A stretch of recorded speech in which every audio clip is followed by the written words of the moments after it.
question you have to ask yourself is, who am I? Where am I going? What do I want to accomplish? And there are three major areas of goals that you have to think about. The first is your personal and your family goals. These are the reasons why you're alive. What do you want to accomplish for yourself and for your family? Write them down. Define them clearly. The second set of goals that you have to ask is your business, your career, your financial, your material goals. What is it that you want to accomplish in the external world? Where do you want to make your contribution?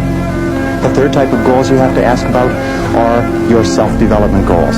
And in my estimation, your ability and your willingness and your tenaciousness in developing yourself is the key to accomplishing everything else. So here's three questions that you can ask. The first question is, what would you do? What would you set as a goal for yourself? What would you want to be or have if you just won $1 million in the lottery? What would you do if you just won $1 million? If you had all the time and money, you're completely free to decide to do anything you wanted. If you won $1 million, what would you do differently? Think about that. Hold that in your mind. The second question is, what would you do if you just learned today that you only had 6 months to live? What if you only had 6 months to live? What would you stop doing? What would you do more of? Who would you spend time with?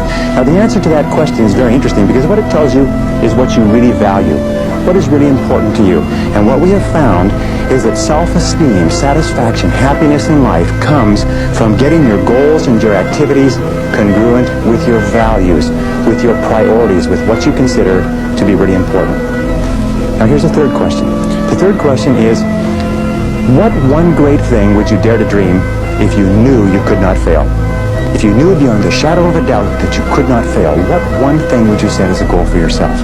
Because sometimes answering that question will tell you the one thing that you've been put on this earth to accomplish.